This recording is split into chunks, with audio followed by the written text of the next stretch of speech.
ജൽദപ്പാറ ദേശീയോദ്യാനം ഏത് സംസ്ഥാനത്താണ്? ജൽദപ്പാറ ദേശീയോദ്യാനം ഏത് സംസ്ഥാനത്താണ്? ദേവസമാജം സ്ഥാപിക്കുന്നത് 1887 Shivnarayan Agnihotri. 10th prelims workout. ഇത് സത്യം പറഞ്ഞു കഴിഞ്ഞാല് നമ്മളിപ്പോ ഈ യൂട്യൂബൊക്കെ കണ്ടു പഠിക്കുന്ന കുറെ കുട്ടികളുണ്ട് കേട്ടോ. അപ്പൊ അവര് കണ്ടിന്യൂസ് ആയിട്ട് പറയണതാണ്, നമ്മൾ മുമ്പ് ചെയ്തുകൊണ്ടിരുന്ന വർക്കൗട്ടെ ഒന്നുകൂടെ റീസ്റ്റാർട്ട് ചെയ്യോ, അത് ഭയങ്കര യൂസ് ആയിരുന്നു, അത് കണ്ടൊക്കെയാണ് പഠിക്കുന്നത് എന്നുള്ള കാര്യം കേട്ടോ. അപ്പോഴ് ഞാൻ വിചാരിച്ചു 10th പ്രിലിംസ് വർക്കൗട്ട് കേട്ടോ നമുക്ക് യൂട്യൂബിലെത്തിക്കൂടെ ചെയ്യാമെന്ന് വിചാരിച്ചു. ഓക്കെ, ഒരു ഡെയിലി ഒരു സെഷൻ എടുക്കാന്ന് വെച്ചു. അപ്പൊ ഞാൻ വിചാരിച്ചു അത് ഞാൻ ഒറ്റയ്ക്ക് ഇരുന്ന് എടുക്കുന്നേക്കാളും നല്ലത് നിങ്ങളെയും കൂടെ എടുത്തു കഴിഞ്ഞാൽ നിങ്ങളും പഠിക്കും. ഓക്കെ, നമുക്കൊരു വീഡിയോ ആവും എന്ന് വിചാരിച്ചു. അപ്പൊ ഡെയിലി 1 മണിക്കൂർ അല്ലെങ്കിൽ ഒരു സെഷൻ 10th പ്രിലിംസ് ഉണ്ടാവും. പക്ഷെ എനിക്ക് ഫ്രീ ആയിട്ടുള്ള സമയത്തായിരിക്കും ഇടുന്നത്. നിങ്ങളും കയറണം കേട്ടോ. അപ്പൊ നമുക്ക് ഒരുമിച്ച് പഠിക്കാം. ഓക്കെ, ക്ലിയർ ആണ്. പിന്നെ ചോദ്യങ്ങൾ എന്ന് വെച്ച് കഴിഞ്ഞാല് ചോദ്യങ്ങൾ എടുത്തിരിക്കുന്നതെന്ന് വെച്ച് കഴിഞ്ഞാല് തീരെ എളുപ്പമുള്ള ക്വസ്റ്റ്യൻസ് അല്ല എടുക്കുന്നത്. കുറച്ചെങ്കിലും നമ്മളൊന്ന് കണ്ടിരിക്കേണ്ട ചോദ്യങ്ങൾ, അതായത് 2021 മുതലുള്ള ക്വസ്റ്റ്യൻസ് ഞാൻ എടുക്കുന്നുണ്ട്. 2021 മുതലുള്ള ക്വസ്റ്റ്യൻസ് എടുക്കുന്നുണ്ട്. അതിൽ തീരെ എളുപ്പമുള്ള ഒഴിവാക്കിയിട്ട് കുറച്ചെങ്കിലും കൺഫ്യൂഷൻ വരുന്ന കാര്യങ്ങളും കുറച്ചെങ്കിലും ഒന്ന് പഠിക്കാനുള്ള കാര്യങ്ങളൊക്കെ ഉള്ളതൊക്കെ എടുക്കുന്നുള്ളൂ. ബാക്കിയുള്ളതൊക്കെ ഈസി ക്വസ്റ്റ്യൻസ് ആണ്. ഓക്കെ, അത് നിങ്ങൾ സ്വന്തമായിട്ട് വർക്ക് ചെയ്ത് നോക്കുക. ശരി, ഓക്കെ, ക്ലിയർ ആണ്. നമുക്ക് സ്റ്റാർട്ട് ചെയ്യാം. ഓക്കെ, ഒന്നാമത് ക്വസ്റ്റ്യൻ ചെയ്തേ. ചുവടെ ചേർത്തിട്ടുള്ളവയിൽ ഇന്ത്യയേക്കാൾ വലിപ്പമുള്ള രാജ്യം ഏതെന്നാണ് ചോദ്യം. ചുവടെ ചേർത്തിട്ടുള്ളതിൽ ഇന്ത്യയേക്കാൾ വലിപ്പമുള്ള രാജ്യം ഏതെന്നാണ് ചോദ്യം. ഇന്ത്യയേക്കാൾ വലിപ്പമുള്ള രാജ്യം നമ്മള് SCERT റിവിഷനിൽ ഞാൻ ഈ വലിപ്പത്തിന്റെ കാര്യം നിങ്ങൾക്ക് പഠിപ്പിച്ചു തന്നതാണ്. സോ നിങ്ങൾ അത് പറയണം. ഓക്കെ, ഓപ്ഷൻ എ ബ്രസീലാണ് അതിന്റെ ആൻസർ. ബ്രസീലാണ് എന്റെ ആൻസർ. ഓക്കെ അല്ലേ, ബ്രസീലാണ് എന്റെ ആൻസർ. അങ്ങനെയെങ്കിൽ നിങ്ങൾ വലിപ്പത്തിലെ ക്രമം ഒന്ന് പറയാവോ? വലിപ്പത്തിലെ ക്രമം ഒന്ന് പറയാവോ? നമ്മൾ പഠിച്ചതാണ് വലിപ്പത്തിലെ ക്രമം. ഓക്കെ, ഒന്നാം സ്ഥാനത്ത് ഏതാ കുട്ടികൾ? ഒന്നാം സ്ഥാനത്ത് റഷ്യയാണ്. ഒന്നാം സ്ഥാനത്ത് റഷ്യയാണ്. ഓക്കെ, ഒരു ചോദ്യം ഞാൻ ചോദിക്കുകയാണ്. റഷ്യ ഏത് ഭൂഖണ്ഡത്തിലാണ്? റഷ്യ ഏത് ഭൂഖണ്ഡത്തിലാണ്? യൂറോപ്പാണോ ഏഷ്യയാണോ? റഷ്യ ഏത് ഭൂഖണ്ഡത്തിലാണ് കുട്ടികളെ? റഷ്യ ഏത് ഭൂഖണ്ഡത്തിലാണ്? റഷ്യ വരുന്നത് യൂറോപ്പിലാണ് കേട്ടോ. യൂറോപ്പിലാണ് റഷ്യ യൂറോപ്പിലാണ്. അപ്പൊ ഒന്നാം സ്ഥാനത്ത് വലിപ്പത്തിൽ ഒന്നാം സ്ഥാനത്ത് റഷ്യ യൂറോപ്പിലാണ്. രണ്ടാം സ്ഥാനത്ത് കാനഡയാണ് വരുന്നത്. ഓക്കെ, കാനഡ ഏത് ഭൂഖണ്ഡത്തിലാണ് കുട്ടികളെ? പറഞ്ഞേ, കാനഡ ഏത് ഭൂഖണ്ഡത്തിലാണ്? അറിയത്തില്ല? ആർക്കും അറിയത്തില്ല? വളരെ മോശമാണ്. കാനഡ വടക്കേ അമേരിക്കയിലാണ്. കറക്റ്റ് ആണ്. നോർത്ത് അമേരിക്ക കേട്ടോ. വടക്കേ അമേരിക്കയിലാണ് കാനഡ കേട്ടോ. വടക്കേ അമേരിക്കയിലാണ് കാനഡ. ഓക്കെ, അടുത്ത മൂന്നാമത് വരുന്ന രാജ്യം ചൈനയാണ്. ചൈന എല്ലാവർക്കും അറിയായിരിക്കും. ചൈന എവിടെയാണ് കുട്ടികളെ? ചൈന ഏഷ്യയിലാണ്. ഓക്കെ, നാലാമത് വരുന്നത് അമേരിക്കയാണ്. ഈ പറയുന്ന അമേരിക്ക എന്ന കൺട്രി വരുന്നത്, അതായത് ഈ വലിപ്പത്തിൽ 4ാം സ്ഥാനത്തുള്ള അമേരിക്ക എന്ന കൺട്രി വരുന്നത് വടക്കേ അമേരിക്കയിലാണ് കേട്ടോ. വടക്കേ അമേരിക്കയിലാണ്. അമേരിക്ക എന്ന രാജ്യം വരുന്നത് വടക്കേ അമേരിക്കയിലാണ്. ഓക്കെ അല്ലേ? അപ്പൊ 4ാമത്തത് അമേരിക്ക, അത് വടക്കേ അമേരിക്കയിലാണ് വരുന്നത്. ഓക്കെ, 5ാമത് വരുന്നത് ബ്രസീലാണ്. വലിപ്പത്തിൽ 5ാമത് വരുന്നത് ബ്രസീലാണ്. ഓക്കെ, ബ്രസീൽ ഒരു ആഫ്രിക്കൻ രാജ്യം എന്ന് ഞാൻ പറഞ്ഞാൽ ശരിയോ തെറ്റോ? ബ്രസീൽ ഒരു ആഫ്രിക്കൻ രാജ്യം എന്ന് പറഞ്ഞാൽ ശരിയോ തെറ്റോ കുട്ടികളെ? ബ്രസീൽ ആഫ്രിക്കൻ രാജ്യമല്ല. ബ്രസീല് ഒരു അമേരിക്കൻ കൺട്രിയാണ്. ഏതാ കുട്ടികളെ? തെക്കേ അമേരിക്ക അല്ലേ? ബ്രസീല് തെക്കേ അമേരിക്കയിലാണ് ബ്രസീൽ വരുന്നത് കേട്ടോ. തെക്കേ അമേരിക്കയിലാണ് ബ്രസീൽ വരുന്നത് കേട്ടോ. തെക്കേ അമേരിക്ക. അടുത്ത 6ാമത്തെ രാജ്യം ഓസ്ട്രേലിയയാണ്. ഓസ്ട്രേലിയ നമുക്കറിയാം. ഓസ്ട്രേലിയ ഒരു കോണ്ടിനെന്റ് തന്നെയാണ്. അപ്പൊ അത് ഓസ്ട്രേലിയയിലാണ് വരുന്നത്. Okay, Australia. 7ാമതാണ് നമ്മുടെ ഇന്ത്യ വരുന്നത്. ഇന്ത്യ ഏഷ്യ വൻകരയിലാണ് അല്ലേ? ഓക്കെ, ഇതുവരെ നിങ്ങൾക്ക് നന്നായിട്ട് അറിയാം. 1 റഷ്യ യൂറോപ്പ്, 2 കാനഡ വടക്കേ അമേരിക്ക, 3 ചൈന ഏഷ്യ, 4 അമേരിക്ക അത് വടക്കേ അമേരിക്കയിലെ ഭാഗമായിട്ടാണ് വരുന്നത്, 5 ബ്രസീല് തെക്കേ അമേരിക്കയുടെ ഭാഗമായി വരുന്നു, 6 ഓസ്ട്രേലിയ വൻകരയിലാണ്, 7 ഇന്ത്യ ഏഷ്യ വൻകരയിൽ. ഇതുവരെ നിങ്ങൾക്ക് സെറ്റാണ്. എങ്കിൽ പറയാം 8ാമത്തെ രാജ്യം ഏതാണ്? വലിപ്പത്തില് 8ാം സ്ഥാനത്തുള്ള രാജ്യം ഏതാണ്? വലിപ്പത്തിൽ 8ാം സ്ഥാനത്തുള്ള രാജ്യം ഏതാണ്? പറയൂ, വലിപ്പത്തിൽ 8ാം സ്ഥാനത്തുള്ള രാജ്യം ഏതാ കുട്ടികളെ? 8ാം സ്ഥാനം. വലിപ്പത്തിൽ 8ാം സ്ഥാനത്തുള്ള രാജ്യം പറഞ്ഞില്ലെങ്കിൽ മോശം. കറക്റ്റ് ആണ്, അർജന്റീന. അർജന്റീന വലിപ്പത്തിൽ 8ാം സ്ഥാനത്തുള്ള രാജ്യമാണ് ഏത്? അർജന്റീന. അർജന്റീനയാണ് വലിപ്പത്തിൽ 8ാം സ്ഥാനത്തുള്ള രാജ്യം. അർജന്റീന ഏത് വൻകരയിലാണ്? അർജന്റീന ഏത് വൻകരയിലാണ്? അർജന്റീന ഏത് വൻകരയിലാണ് കുട്ടികളെ? അർജന്റീന ഏത് വൻകരയിലാണ്? അർജന്റീന ഏത് വൻകരയിലാണ്? പറയൂ. അർജന്റീന തെക്കേ അമേരിക്ക. കറക്റ്റ് ആണ് ഷിജു. അർജന്റീന തെക്കേ അമേരിക്കൻ കൺട്രിയാണ്. തെക്കേ അമേരിക്കയിലാണ് അർജന്റീന വരുന്നത്. ഓക്കെ. വലിപ്പത്തിൽ 9ാം സ്ഥാനത്തുള്ള രാജ്യം ഏതാണ്? വലിപ്പത്തിൽ 9ാം സ്ഥാനത്തുള്ള രാജ്യം ഏതാ കുട്ടികളെ? വലിപ്പത്തിൽ 9ാം സ്ഥാനത്തുള്ള രാജ്യം ഏതാണ്? 9ാം സ്ഥാനത്തുള്ള രാജ്യമാണ് കസാക്കിസ്ഥാൻ. ആരും പറഞ്ഞിട്ടില്ല കസാക്കിസ്ഥാൻ. വലിപ്പത്തിൽ 9ാം സ്ഥാനത്ത് കസാക്കിസ്ഥാൻ ആണ്. കസാക്കിസ്ഥാൻ ഏഷ്യ വൻകരയിലാണ്. ഏഷ്യ വൻകരയിലാണ് കസാക്കിസ്ഥാൻ. ഓക്കെ. വലിപ്പത്തിൽ 10ാമത്തെ രാജ്യമാണ് അൾജീരിയ. 10ാമത്തെ രാജ്യമാണ് ഏത് കുട്ടികളെ? അൾജീരിയ. അൾജീരിയ വരുന്നത് ആഫ്രിക്കൻ വൻകരയിലാണ്. അൾജീരിയ വരുന്നത് ആഫ്രിക്കൻ വൻകരയിലാണ്. ഓക്കെ. 10ാമത്തെ രാജ്യം അൾജീരിയയാണ്. അൾജീരിയ വരുന്നത് ആഫ്രിക്കൻ വൻകരയിലാണ്. അപ്പൊ നമ്മൾ 1 മുതൽ 10 വരെ പറയുമ്പോഴ് 10ാമത്തെ രാജ്യം മാത്രമാണ് വലിപ്പത്തില് ഉള്ള രാജ്യങ്ങളിൽ ആഫ്രിക്കൻ കൺട്രി വരുന്നത്. ഓക്കെ. 1ാമത് വരുന്നത് റഷ്യ യൂറോപ്പിലാണ്. 2ാമത് കാനഡ വടക്കേ അമേരിക്ക. 3ാമത് ചൈന ഏഷ്യയിലാണ്. 4ാമത് അമേരിക്ക വടക്കേ അമേരിക്കയുടെ ഭാഗമായി വരുന്നു. 5ാമത് ബ്രസീല് തെക്കേ അമേരിക്ക. 6ാമത് ഓസ്ട്രേലിയ വൻകരയിലാണ്. 7ാമത് ഇന്ത്യ ഏഷ്യ വൻകര. 8 അർജന്റീന തെക്കേ അമേരിക്കയിലാണ്. 9 കസാക്കിസ്ഥാൻ ഏഷ്യ വൻകര. 10 അൾജീരിയ ആഫ്രിക്കൻ വൻകര. ഓക്കെ അല്ലേ? ഇന്ത്യ ഏഷ്യ വൻകരയുടെ വടക്ക് ഭാഗത്താണെന്ന് ഞാൻ പറഞ്ഞാൽ ശരിയാണോ തെറ്റാണോ? ഇന്ത്യ ഏഷ്യ വൻകരയുടെ വടക്ക് ഭാഗത്താണെന്ന് ഞാൻ പറഞ്ഞാൽ ശരിയോ തെറ്റോ? ഏഷ്യ വൻകരയുടെ വടക്ക് ഭാഗത്താണെന്ന് ഞാൻ പറഞ്ഞാൽ ശരിയാണോ തെറ്റാണോ? തെറ്റാണെങ്കിൽ ശരി ഉത്തരം നിങ്ങൾ പറ. മേലെ ആരാ മേലെ? ഓക്കെ. തെക്ക് എവിടെയാണ് പിള്ളേരെ? തെക്ക് അല്ലേ? തെക്ക്. ഓക്കെ. ഏഷ്യ വൻകരയുടെ തെക്ക് ഭാഗത്തായിട്ടാണ് ഇന്ത്യ സ്ഥിതി ചെയ്യുന്നത് അല്ലേ? ഏഷ്യ വൻകരയുടെ തെക്ക് ഭാഗത്താണ് ഇന്ത്യ സ്ഥിതി ചെയ്യുന്നത്. തെക്ക് ഭാഗത്താണ്. ഓക്കെ. ഇന്ത്യ ഉത്തരാർദ്ധ ഗോളത്തിലാണോ ദക്ഷിണാർദ്ധ ഗോളത്തിലാണോ? ഇന്ത്യ ഉത്തരാർദ്ധ ഗോളത്തിലാണോ ദക്ഷിണാർദ്ധ ഗോളത്തിലാണോ? ഇന്ത്യ ഉത്തരാർദ്ധ ഗോളത്തിലാണോ ദക്ഷിണാർദ്ധ ഗോളത്തിലാണോ? പറയൂ. ഇന്ത്യ വരുന്നത് ഉത്തരാർദ്ധ ഗോളത്തിലാണ്. ഉത്തരാർദ്ധ ഗോളത്തിലാണ് ഇന്ത്യ വരുന്നത്. ഉത്തരാർദ്ധ ഗോളത്തിലാണ് ഇന്ത്യ വരുന്നത്. ഉത്തരാർദ്ധ ഗോളത്തില് നമ്മുടെ ഏഷ്യ വൻകരയുടെ തെക്ക് ഭാഗത്തായിട്ടാണ് ഇന്ത്യ വരുന്നത്. ഏഷ്യയിലെ ഏറ്റവും വലിയ 2ാമത്തെ രാജ്യമാണ് ഇന്ത്യ. ഏഷ്യയിലെ ഏറ്റവും വലിയ രാജ്യം ചൈനയും ഏഷ്യയിലെ 2ാമത്തെ വലിയ രാജ്യമാണ് ഏത് കുട്ടികളെ? ഇന്ത്യ. ഓക്കെ. അപ്പൊ അതൊന്നും അറിഞ്ഞിരിക്കുക. Next question. ഇതും നമ്മൾ പഠിച്ചതാണ് നമ്മുടെ SCRT റിവിഷനിൽ ഞാൻ തന്നെ നിങ്ങൾക്ക് പറഞ്ഞു തന്നതാണ്. വളരെ പറ.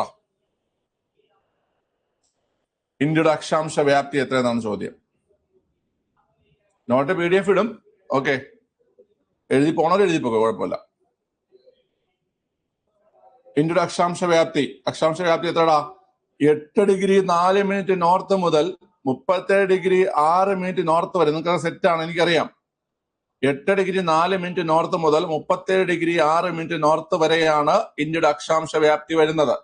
എങ്കിൽ പിള്ളേരെ പറ, ഇന്ത്യയുടെ രേഖാംശ വ്യാപ്തി എത്ര? ഇന്ത്യയുടെ രേഖാംശ വ്യാപ്തി എത്ര? പറഞ്ഞേ. ഇന്ത്യയുടെ രേഖാംശ വ്യാപ്തി എത്രയാ? രേഖാംശ വ്യാപ്തി പഠിച്ചതാ. 68 ഡിഗ്രി 7 മിനിറ്റ് ഈസ്റ്റ് മുതൽ 67 ഡിഗ്രി 7 മിനിറ്റ് ഈസ്റ്റ് മുതൽ 97 degree 25 minute 97 degree 25 minute east വരെ. ഓക്കെ അല്ലേ? അപ്പം ഇത് രണ്ടും ഇമ്പോർട്ടന്റ് ആണ് പിള്ളേരെ. 8 ഡിഗ്രി 4 മിനിറ്റ് നോർത്ത് മുതൽ 37 ഡിഗ്രി 6 മിനിറ്റ് നോർത്ത് വരെയാണ് ഇന്ത്യയുടെ അക്ഷാംശ വ്യാപ്തി വരുന്നത്. രേഖാംശ വ്യാപ്തി ആണെങ്കിൽ 68 ഡിഗ്രി 7 മിനിറ്റ് ഈസ്റ്റ് മുതൽ 97 ഡിഗ്രി 25 മിനിറ്റ് ഈസ്റ്റ് വരെ. ഓക്കെ. നമ്മളത് പഠിക്കാനായിട്ട് ഞാൻ പറഞ്ഞു 8, 38, 68, 98 ഇങ്ങനെ ഓർത്തിരിക്കുക. 8, 38, 68, 98 ഓർത്തിരിക്കുക. അപ്പൊ ബാക്കിയുള്ള സംഖ്യകൾ അതിനടുത്തുള്ളതാണെന്ന് ഓർത്തിരുന്നാൽ മതിയാകും. പിന്നെ ഇതുപോലെയൊക്കെ ഓപ്ഷൻ തരും. അതുകൊണ്ട് സംഖ്യകൾ നിങ്ങൾ അറിഞ്ഞിരിക്കണം കേട്ടോ. ഇവിടുത്തെ ഓപ്ഷനിലേക്ക് കണ്ടോ 8, 14 തന്നിട്ടുണ്ട്. അതുകൊണ്ട് നമുക്ക് ഡൗട്ട് വരരുത് കേട്ടോ. ഈ ഒരു രീതിയിൽ ആ ഒരു ഏരിയ ഓർത്തിരിക്കാൻ പറ്റും. പക്ഷെ കൃത്യമായ നമ്പേഴ്സ് നിങ്ങൾ പഠിച്ചിരിക്കണം. ഓക്കെ അല്ലേ? എടാ ഇന്ത്യയുടെ വിസ്തൃതി പഠിപ്പിച്ചു. ഇന്ത്യയുടെ വിസ്തൃതി പഠിപ്പിച്ചു. ഒന്ന് പറഞ്ഞേ, ഇന്ത്യയുടെ വിസ്തൃതി ഞാൻ പഠിപ്പിച്ചു. ഇന്ത്യയുടെ വിസ്തൃതി പഠിപ്പിച്ചു. വിസ്തൃതി ഇന്ത്യയുടെ വിസ്തൃതി എത്രയാ? വിസ്തൃതി 32 ഫുള്ള് പറയണം. 32, 87, 263 ചാക്കിമി. എന്താ ചാക്കിമി എന്നറിയാം? ചതുരശ്ര കിലോമീറ്റർ അല്ലെ? 32, 87, 263 ചതുരശ്ര കിലോമീറ്റർ. 32, 87, 263 ചതുരശ്ര കിലോമീറ്റർ. 32, 87, 263 ചതുരശ്ര കിലോമീറ്റർ. അങ്ങനെയാണെങ്കിലേ ലോക വിസ്തൃതിയിൽ ഇന്ത്യ എത്ര ശതമാനമാണെന്ന് ആർക്ക് പറയാം? ലോക വിസ്തൃതിയിൽ ഇന്ത്യ എത്ര ശതമാനമാണെന്ന് ആർക്ക് പറയാം? ലോക വിസ്തൃതിയിൽ ഇന്ത്യ എത്ര ശതമാനമാണെന്ന് ആർക്ക് പറയാം? ലോക വലിപ്പത്തിൽ 7ാം സ്ഥാനത്തുള്ള ഇന്ത്യ ലോക വിസ്തൃതി 1.18. എനിക്കറിയാം കുറെ എണ്ണം ആ വഴിക്ക് പോകും. 1.18 വരുന്നത് ഇന്ത്യയുടെ വിസ്തൃതിയിൽ കേരളത്തിന്റെ ഭാഗമാണ് കേട്ടോ. ലോക വിസ്തൃതിയിൽ ഇന്ത്യയുടെ സ്ഥാനം എന്ന് പറഞ്ഞാൽ 2.42%. 2.42%. 1.18 എന്താണെന്ന് കേട്ട് കഴിഞ്ഞാല് ഇന്ത്യയില് കേരളം എത്ര എന്ന് കേട്ട് കഴിഞ്ഞാൽ, ഇന്ത്യയുടെ ആകെ വലിപ്പത്തിൽ കേരളം എത്ര എന്ന് കേട്ട് കഴിഞ്ഞാൽ അത് 1.18%. മറക്കല്ലേ, ഇന്ത്യയുടെ വലിപ്പത്തിൽ കേരളം എത്ര എന്ന് കേട്ട് കഴിഞ്ഞാൽ 1.18%. ഇനി ലോക വിസ്തൃതിയിൽ ഇന്ത്യയുടെ വലിപ്പം എത്ര എന്ന് കേട്ട് കഴിഞ്ഞാൽ 2.42%. ഓക്കെ, ക്ലിയർ ആണ്. വടക്ക് തെക്ക് ദൂരം എത്രയാ? ഇന്ത്യയുടെ വടക്ക് തെക്ക് ദൂരം എത്രയാ? പറഞ്ഞേ, ഇന്ത്യയുടെ വടക്ക് തെക്ക് ദൂരം എത്രയാ? വടക്ക് തെക്ക് ദൂരം നിങ്ങൾ SCERT ബേസ് ചെയ്ത് പറഞ്ഞാൽ മതി. വടക്ക് തെക്ക് ദൂരം ആരും പറയുന്നില്ല, മോശമാണേ, എളുപ്പമാണേ ഇതൊക്കെ. 3214 കിലോമീറ്റർ വടക്ക് തെക്ക് ദൂരം. 3214 കിലോമീറ്റർ വടക്ക് തെക്ക് ദൂരം. 3214 കിലോമീറ്റർ. ഓക്കെ, അടുത്ത കിഴക്ക് പടിഞ്ഞാറ് ദൂരം എത്രയാ? കിഴക്ക് പടിഞ്ഞാറ് ദൂരം എത്രയാ? ഇന്ത്യയുടെ കിഴക്ക് പടിഞ്ഞാറ് ദൂരം 2933 കിലോമീറ്റർ ആണ് കിഴക്ക് പടിഞ്ഞാറ് ദൂരം. 3214 കിലോമീറ്റർ വടക്ക് തെക്കും 2933 കിലോമീറ്റർ കിഴക്ക് പടിഞ്ഞാറ് ഡിസ്റ്റൻസുമാണ്. ഓക്കെ, പിന്നെ നിങ്ങൾ സംഖ്യ അറിഞ്ഞിരിക്കേണ്ടതെന്ന് വെച്ച് കഴിഞ്ഞാല്, ഇനി അടുത്ത സംഖ്യ അറിഞ്ഞിരിക്കേണ്ടത് തീരദേശ ദൈർഘ്യമാണ്. നിങ്ങൾ SCERT ബേസ് ചെയ്ത് പറഞ്ഞാൽ മതി. തീരദേശ ദൈർഘ്യം എത്ര കുട്ടികളെ? 6100 കിലോമീറ്റർ ആണ് നോർമലി വരുന്നത്. നമ്മുടെ ലക്ഷദ്വീപും ആൻഡമാനും അതെല്ലാം കൂടെ കണക്കാക്കി വരികയാണെങ്കിൽ എത്ര വരും?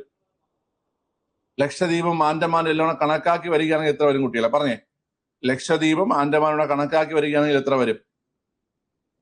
7516.6 കിലോമീറ്റർ. 7516.6 കിലോമീറ്റർ. ഓക്കെ അല്ലേ? ടെക്സ്റ്റ് ബേസ് ചെയ്തിട്ട് ഇതും കൂടെ ഓർത്തിരിക്കുക. അപ്പൊ ഇത്രയും സംഖ്യകൾ നിങ്ങൾ മെയിൻ ആയിട്ട് ഓർത്തിരിക്കണം. ഇത്രയും സംഖ്യകൾ നിങ്ങൾ മെയിൻ ആയിട്ട് ഓർത്തിരിക്കണം. ഇന്ത്യയുടെ അടിസ്ഥാന വിവരങ്ങളിൽ നിന്ന് നിങ്ങൾക്ക് 1-2 ചോദ്യങ്ങൾ വരും ഫിലിംസിന് കേട്ടോ. ഓക്കെ, അടിസ്ഥാന വിവരങ്ങളിൽ നിന്ന് ഇതിലേതെങ്കിലും ഒരു സംഖ്യ ഉറപ്പായിട്ട് നിങ്ങൾക്ക് ചോദിക്കും. ഏതെങ്കിലും സംഖ്യ, മിക്കവാറും അക്ഷാംശ വ്യാപ്തിയോ രേഖാംശ വ്യാപ്തിയോ ഒക്കെ ആയിരിക്കും ചോദിക്കുന്നത്. ഓക്കെ, ബാക്കിയുള്ള ഈ തെക്ക് വടക്ക് ദൂരം എല്ലാം നിങ്ങൾക്ക് ചോദിച്ചിട്ടുണ്ട്. മുന്നോട്ട് പോകുമ്പോൾ നിങ്ങൾ കാണും ക്വസ്റ്റ്യൻസിൽ. ഓക്കെ, ക്ലിയർ ആണ്. അടുത്ത ക്വസ്റ്റ്യൻ ചെയ്തേ.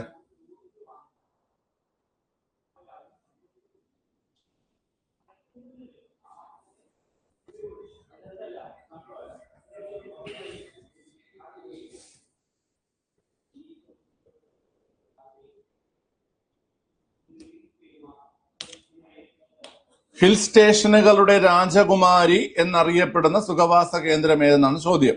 ഹിൽ സ്റ്റേഷനുകളുടെ രാജകുമാരി എന്നറിയപ്പെടുന്ന സുഖവാസ കേന്ദ്രം ഏതാണ് കുട്ടികളെ? കൊടൈക്കനാലാണ് അല്ലെ? കൊടൈക്കനാലാണ് ഹിൽ സ്റ്റേഷനുകളുടെ രാജകുമാരി എന്നറിയപ്പെടുന്ന സുഖവാസ കേന്ദ്രം. കൊടൈക്കനാലാണ്. ഓക്കെ അല്ലേ? കൊടൈക്കനാൽ നമ്മളിങ്ങനെ രാജകുമാരി കൊടയൊക്കെ പിടിച്ചുകൊണ്ട് വന്നു എന്നുള്ള കാര്യം നമ്മൾ ഓർത്തു വെക്കാറുണ്ട്. ഇനി ഹിൽ സ്റ്റേഷനുകളുടെ റാണി എന്നറിയപ്പെടുന്ന ഏതാ കുട്ടികളെ? ഹിൽ സ്റ്റേഷനുകളുടെ റാണി എന്നറിയപ്പെടുന്ന ഏതാണ്? ഹിൽ സ്റ്റേഷനുകളുടെ റാണി മസൂറി അല്ലേ? മസൂറി കേട്ടോ, മസൂറി. ഓക്കെ, ഹിൽ സ്റ്റേഷനുകളുടെ റാണി മസൂറി അല്ലേ, റാണി മസൂറി. ഓക്കെ, രാജകുമാരി കൊടയുമായി വന്നു എന്നൊക്കെ ഓർത്തിരിക്കുക. രാജകുമാരി, നിങ്ങൾ രാജകുമാരിയെ കാണിക്കുമ്പോൾ കണ്ടിട്ടില്ല, അതിൽ തോഴിമാര് കുട പിടിച്ചു, ഒരു വലിയ കുട പിടിച്ചു കൂടെ കാണുന്ന ഓർത്താൽ മതി. ഓക്കെ, പിന്നെ റാണി മസൂറി, ഇവിടെ നമ്മളെ ഈ ഹൂറി, ഹൂറി എന്ന് പറഞ്ഞാൽ റാണി അല്ലേ, അങ്ങനെ എന്ത് സംഭവം ഇല്ലേ, ഹൂറി അങ്ങനെ സംഭവം പറയത്തില്ലേ? ഹൂറി എന്ന് പറഞ്ഞാൽ ഉദ്ദേശിക്കുന്ന റാണി എന്നല്ലേ? ഓക്കെ, അപ്പൊ മസൂറി റാണി കേട്ടോ, ഒന്ന് കണക്ട് വെച്ചോണം കേട്ടോ. മസൂറി റാണി എന്ന് കണ്ടു വെച്ചോണ്ട, മസൂറി റാണി. ഓക്കെ, അങ്ങനെ മാറിപ്പോഴുത്. ഹിൽ സ്റ്റേഷനുകളുടെ രാജകുമാരി കൊടൈക്കനാലും റാണി മസൂറിയുമാണ് കേട്ടോ. റാണി മസൂറി, റാണി മസൂറി കേട്ടോ, റാണി മസൂറി. ഓക്കെ, ഞാൻ പറയുന്നത് പൊളിറ്റിക്കലി കറക്റ്റ് ഒക്കെ തന്നെ എന്തോ, എന്നാലും നിങ്ങൾ ഓർത്തിരിക്കാൻ വേണ്ടി പറഞ്ഞതേ ഉള്ളൂ. ഓക്കെ, ക്ലിയർ ആണ്, ക്ലിയർ ആണേ.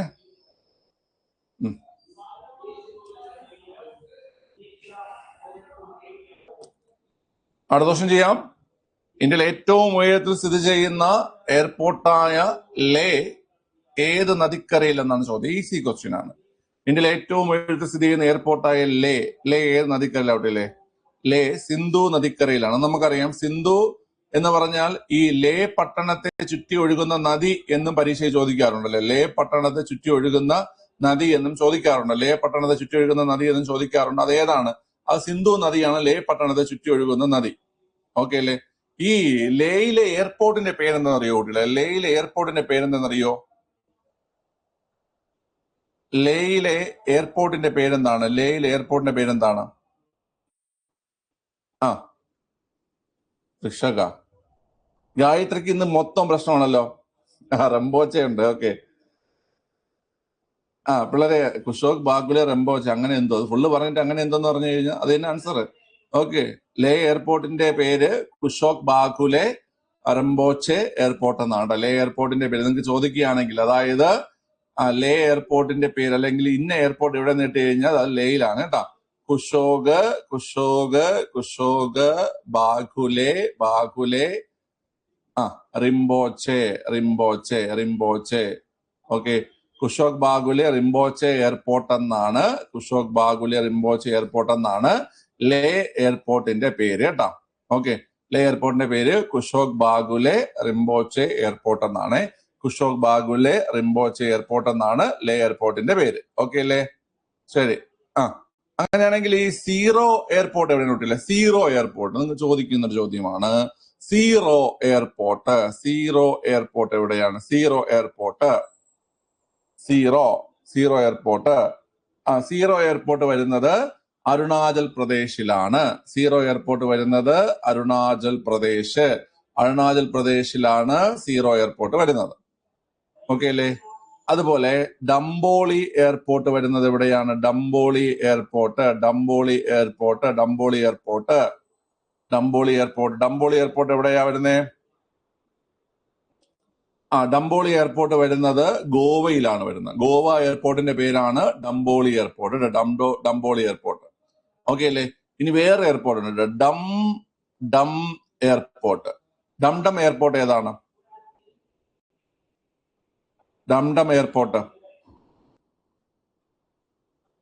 ഡം എന്നൊരു പാട്ടുണ്ടല്ലോ തമിഴില്.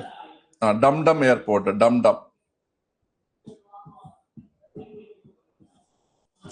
എയർപോർട്ട്. അതിപ്പോ വേറൊരാളുടെ പേരിൽ അറിയപ്പെടുന്നത്. ഡം എയർപോർട്ട് കൊൽക്കത്ത എയർപോർട്ടിന്റെ പേരാണ് ഡം. കൊൽക്കത്ത എയർപോർട്ടിന്റെ പേരാണ് പിള്ളേരെ ഡം. എന്ന് വെച്ചാൽ കൊൽക്കത്ത എയർപോർട്ടിന്റെ പേരാണ് ഡം.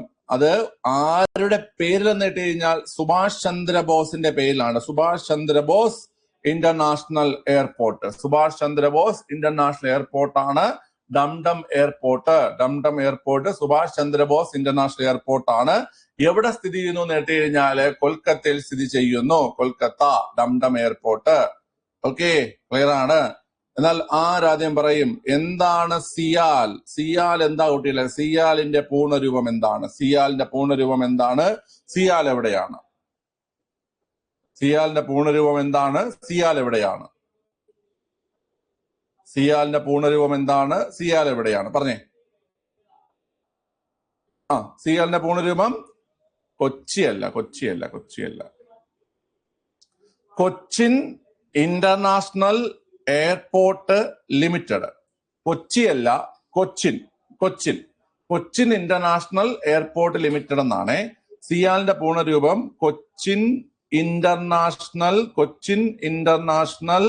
എയർപോർട്ട് ലിമിറ്റഡ് എന്നാണ്. കൊച്ചിൻ ഇന്റർനാഷണൽ എയർപോർട്ട് ലിമിറ്റഡ് എന്നാണ് സിയാലിന്റെ പൂർണ്ണരൂപം. ഓക്കെ, അത് എവിടെ സ്ഥിതി ചെയ്യുന്നിട്ട് കഴിഞ്ഞാൽ നമ്മുടെ നെടുമ്പാശ്ശേരിയിൽ സ്ഥിതി ചെയ്യുന്നു അല്ലെ. നെടുമ്പാശ്ശേരിയിൽ സ്ഥിതി ചെയ്യുന്നു. 2-3 പ്രത്യേകതകളുണ്ട്. പ്രത്യേകത എന്ന് വെച്ച് കഴിഞ്ഞാല് എന്താ ഉണ്ട്, നിങ്ങൾക്ക് ചോദിക്കുന്നതാണ് പല പരീക്ഷകൾക്കും. സോളാറിൽ പ്രവർത്തിക്കുന്ന സമ്പൂർണമായി സോളാറിൽ പ്രവർത്തിക്കുന്ന ലോകത്തിലെ ആദ്യത്തെ എയർപോർട്ടാണ്. സമ്പൂർണമായി സോളാറിൽ പ്രവർത്തിക്കുന്ന ലോകത്തിലെ ആദ്യത്തെ എയർപോർട്ടാണ് ഏത് പറയുന്നത്, സിയാൽ എന്ന് പറയുന്നത്. അതുപോലെ തന്നെ പബ്ലിക് പ്രൈവറ്റ് പാർട്ട്ണർഷിപ്പ് PPP, പൊതുജന പങ്കാളിത്തത്തോടെ. PPP means public private partnership. PPP എന്ന് വെച്ചാൽ പബ്ലിക് പ്രൈവറ്റ് പാർട്ട്ണർഷിപ്പ്. ആ പബ്ലിക് പ്രൈവറ്റ് പാർട്ട്ണർഷിപ്പിലൂടെ നിർമ്മിച്ച ഇന്ത്യയിലെ ആദ്യ എയർപോർട്ടും ഏതാണ് കുട്ടികളെ, ഈ പറയുന്ന കൊച്ചിൻ ഇന്റർനാഷണൽ എയർപോർട്ട് ലിമിറ്റഡ് ആണ്. പബ്ലിക് പ്രൈവറ്റ് പാർട്ട്ണർഷിപ്പിലൂടെ നിർമ്മിച്ച ഇന്ത്യയിൽ ആദ്യത്തെ എയർപോർട്ടും കൊച്ചിൻ ഇന്റർനാഷണൽ എയർപോർട്ട് ലിമിറ്റഡ് അല്ലെങ്കിൽ സിയാലാണ്. സമ്പൂർണമായും സോളാറിൽ പ്രവർത്തിക്കുന്ന ലോകത്തിലെ ആദ്യത്തെ എയർപോർട്ടും ഏതാ കുട്ടികളെ, സിയാലാണ്. ഓക്കെ, ക്ലിയർ ആണ്. ശരി, ഒന്നുകൂടെ പറയണോ ഈ ക്വസ്റ്റ്യൻസ്? ലേ സ്ഥിതി ചെയ്യുന്നത് സിന്ധു നദിക്കരയിലാണ്. ഓക്കെ, ലേ എയർപോർട്ടിന്റെ പേര് കുഷാഗു ബാഗുലെ റിംബോച്ചെ എയർപോർട്ട് എന്നാണ്. സീറോ എയർപോർട്ട് അരുണാചൽ പ്രദേശിലാണ്. ഡംബോളി എയർപോർട്ട് ഗോവയിലാണ്. ഡംഡം എയർപോർട്ട് കൊൽക്കത്തയിലാണ്. ഓക്കെ അല്ലേ? ഈ ഡംഡം എയർപോർട്ട് അറിയപ്പെടുന്നത് സുഭാഷ് ചന്ദ്രബോസിന്റെ പേരിലാണ്. സുഭാഷ് ചന്ദ്രബോസ് ഇന്റർനാഷണൽ എയർപോർട്ട് ആണ് ഡംഡം എയർപോർട്ട് കൊൽക്കത്ത. സിയാലിന്റെ കൊച്ചി എന്നല്ല, കൊല്ലടത്തോ, കൊച്ചിൻ ഇന്റർനാഷണൽ എയർപോർട്ട് ലിമിറ്റഡ് എന്നാണ് സിയാലിന്റെ പൂർണ്ണരൂപം. ഓക്കെ, നെടുമ്പാശ്ശേരിയിലാണ് സിയാൽ സ്ഥിതി ചെയ്യുന്നത്. സമ്പൂർണമായും സോളാറിൽ പ്രവർത്തിക്കുന്ന ലോകത്തിലെ തന്നെ ആദ്യത്തെ എയർപോർട്ട് പൊതുജന പങ്കാളിത്തത്തോടെ പബ്ലിക് പ്രൈവറ്റ് പാർട്ട്ണർഷിപ്പിലൂടെ നിർമ്മിച്ച ആദ്യത്തെ എയർപോർട്ടും ഏതാ കുട്ടികളെ, സിയാലാണ്. ഓക്കെ അല്ലേ? സെറ്റല്ലേ? ഓക്കെ, അടുത്ത ദിവസം അറ്റൻഡ് ചെയ്ത് എല്ലാരും.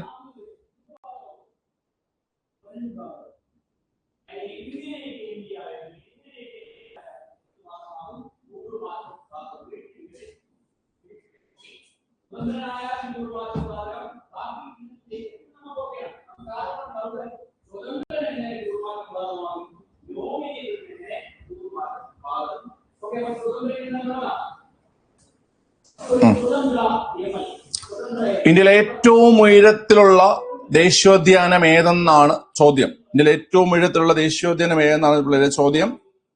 അതിന്റെ ആൻസർ ഏതെന്ന് കേട്ട് കഴിഞ്ഞാൽ ഏതാ കുട്ടികളെ, അത് ഈ പറയുന്ന കാഞ്ചൻജംഗ ദേശീയോദ്യാനമാണ്. കാഞ്ചൻജംഗ ദേശീയോദ്യാനം ഏത് സംസ്ഥാനത്താണ്? കാഞ്ചൻജംഗ ദേശീയോദ്യാനം ഏത് സംസ്ഥാനത്താണ് കുട്ടികളെ? കാഞ്ചൻജംഗ ദേശീയോദ്യാനം ഏത് സംസ്ഥാനത്താണ്? പറഞ്ഞോ. സിക്കിം. കാഞ്ചൻജംഗ ദേശീയോദ്യാനം സിക്കിമിലാണ്. കാഞ്ചൻജംഗ ദേശീയോദ്യാനം സിക്കിമിലാണ്. അങ്ങനെയെങ്കിൽ മാനസ് ദേശീയോദ്യാനം ഏത് സംസ്ഥാനത്താണ്? മാനസ് ദേശീയോദ്യാനം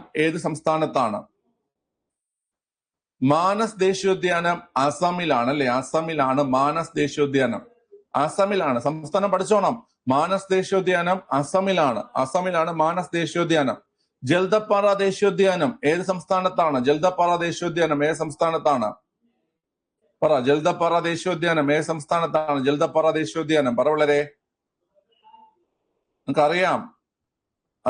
ജൽദപ്പാറ ദേശീയോദ്യാനം പരീക്ഷയിൽ ചോദിക്കാറുണ്ട്. ചേരുമ്പടി ചേർക്കാനും മറ്റുമൊക്കെ ചോദിക്കാറുണ്ട്. പറഞ്ഞേ. അറിയില്ല.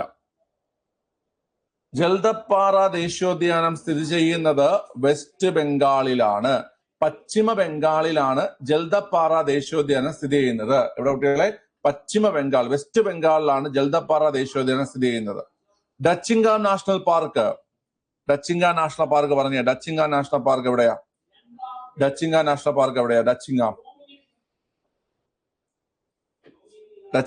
ഇമ്പോർട്ടന്റ് ക്വസ്റ്റ്യൻ ആണ്. ഡച്ചിങ്ക നാഷണൽ പാർക്ക് എവിടെയാ? ഡച്ചിങ്ങാം കറക്റ്റ് ആണ്. ജമ്മു കാശ്മീർ അല്ലെ? Dachigam national park Jammu Kashmir. Okay, അപ്പൊ ഇന്ത്യയിലെ ഏറ്റവും ഉയരത്തിൽ സ്ഥിതി ചെയ്യുന്ന ദേശീയോദ്യാനം ഏതെന്ന് കേട്ട് കഴിഞ്ഞാൽ നമ്മളോട് പറഞ്ഞു കാഞ്ചൻജംഗ ദേശീയോദ്യാനമാണ്. ഇന്ത്യയിലെ ഏറ്റവും വലുത് സ്ഥിതി ചെയ്യുന്ന ദേശീയോദ്യാനം കാഞ്ചൻജംഗ ദേശീയോദ്യാനം സിക്കിമിലാണ് സ്ഥിതി ചെയ്യുന്നത്. ഞാൻ അപ്പൊ ബാക്കിയുള്ള ദേശീയോദ്യാനങ്ങളുടെ സംസ്ഥാനം പറഞ്ഞു തന്നു. മാനസ് ദേശീയോദ്യാനം അസമിലാണ്, ജൽദപ്പാറ ദേശീയോദ്യാനം വെസ്റ്റ് ബംഗാളിലാണ്, ഡച്ചിങ്ങ നാഷണൽ പാർക്ക് ജമ്മു കാശ്മീരിലാണ്. ഓക്കെ, അങ്ങനെയെങ്കിൽ ഇന്ത്യയിലെ ഏറ്റവും വലിയ ദേശീയോദ്യാനം ഏതാണ്? ഇന്ത്യയിലെ ഏറ്റവും വലിയ ദേശീയോദ്യാനം ഏതാ കുട്ടികളെ? ഇന്ത്യയിലെ ഏറ്റവും വലിയ ദേശീയോദ്യാനം ഏതാ പറഞ്ഞേ? Largest national park in India. Largest national park in India ഏതാ? നിങ്ങൾക്ക് അറിയാം, നിങ്ങൾ പഠിച്ചിട്ടുണ്ട്. ഹെമിസ് ആണ്. ഹെമിസ് കറക്റ്റ് ആണ്.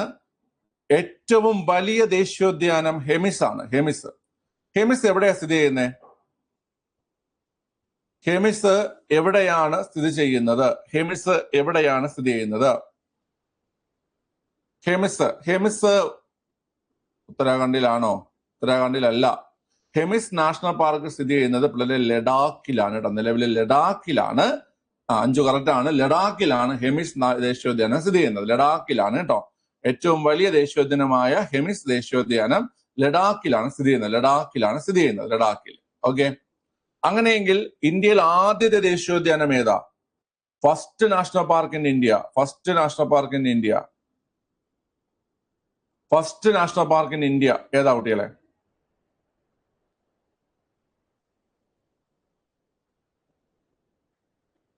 Jim Corbett. ഓക്കെ, പക്ഷെ നിങ്ങൾ ജിം കോർബറ്റ് നിങ്ങൾ പറയുന്നതിന് മുമ്പായിട്ട് നിങ്ങൾ അതിന്റെ പഴയ പേര് പറയണം. ഫസ്റ്റ് നാഷണൽ പാർക്ക് സ്ഥിതി ചെയ്യുന്നത് അല്ലെങ്കിൽ രൂപം ആരംഭിച്ചത് 1936 1936. കറക്റ്റ് അഞ്ചു.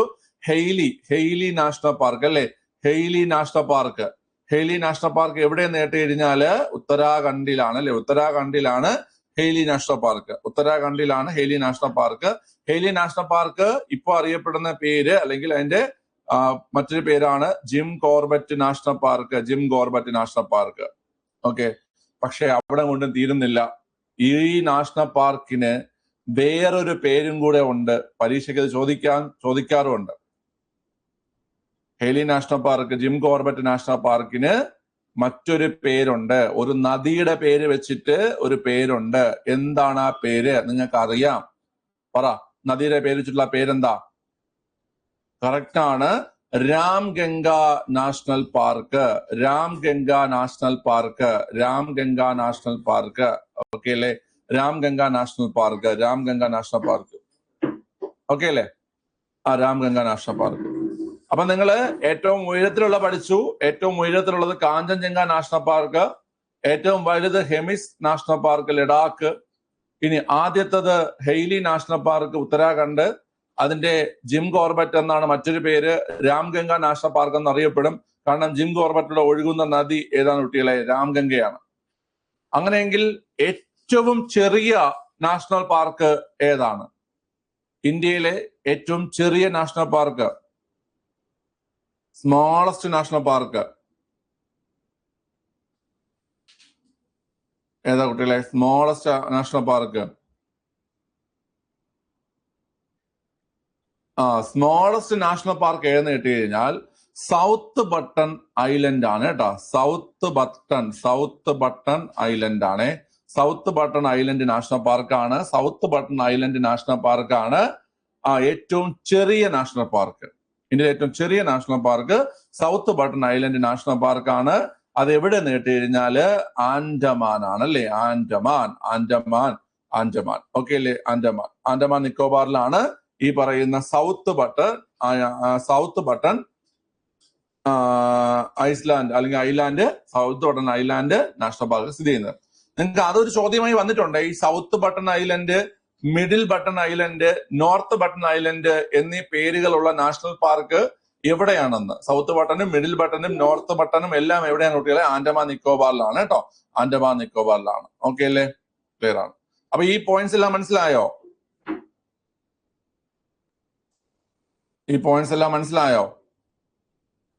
Okay. Jaldapara West Bengal, Dachigam Jammu Kashmir. Okay, ആരോ ദിബ്രു സൈക്കോവ എവിടെയാ? അത് നിങ്ങൾക്ക് ചോദിക്കുന്ന ചോദ്യമാണ്. ദിബ്രു സൈക്കോവ നാഷണൽ പാർക്ക് എവിടെയാണ്? ദിബ്രു സൈക്കോവ നാഷണൽ പാർക്ക് എവിടെയാണ്? ദിബ്രു സൈക്കോവ നാഷണൽ പാർക്ക് അസമിലാണ് അല്ലേ? അസമിലാണ് ദിബ്രു സൈക്കോവ നാഷണൽ പാർക്ക്. അസമിലാണ് Dibru Saikhowa national park. Okay, അതുപോലെ നിങ്ങൾക്ക് ചോദിക്കുന്നതാണ് സിംലിപാൽ നാഷണൽ പാർക്ക് എവിടെയാണ്? സിംലിപാൽ നാഷണൽ പാർക്ക് ദിബ്രു സൈക്കോവ അസം ആണെങ്കിൽ സിംലിപാൽ എവിടെയാണ്? സിംലിപാല് ഒഡീഷ. സിംലിപാൽ നാഷണൽ പാർക്ക് എവിടെ പിള്ളേരെ? ഒഡീഷയിലാണ് സിംലിപാൽ നാഷണൽ പാർക്ക് അല്ലെ? ഒഡീഷയിലാണ് സിംലിപാൽ നാഷണൽ പാർക്ക്. ഓക്കെ, ഒന്നുകൂടെ പറയണോ അതോ മനസ്സിലായ? ഡോർ അടച്ചോണേ കേട്ടോ, ഈ ഡോർ. ഒന്നുകൂടെ പറയണോ? ഒന്നുകൂടി പറഞ്ഞുതരാം, നോക്കിയോ. ശരി, ഇന്ത്യയിലെ ഏറ്റവും ഉയരത്തിലുള്ള ദേശീയോദ്യാനം ഏതെന്നാണ് ചോദ്യം. കാഞ്ചൻജംഗ ദേശീയോദ്യാനമാണ്. സിക്കിമിലാണ് കാഞ്ചൻജംഗ. അപ്പൊ ഞാൻ പറഞ്ഞു മാനസ് ദേശീയോദ്യാനം അത് എവിടെയെന്ന് പറഞ്ഞു. സംസ്ഥാനം പഠിക്കുക. മാനസ് ദേശീയോദ്യാനം അസമിലാണ്. ജൽദപ്പാറ ദേശീയോദ്യാനം അത് വെസ്റ്റ് ബംഗാളിലാണ്. ഡച്ചിങ്ങ ദേശീയോദ്യാനം ജമ്മു കാശ്മീരിലാണ്.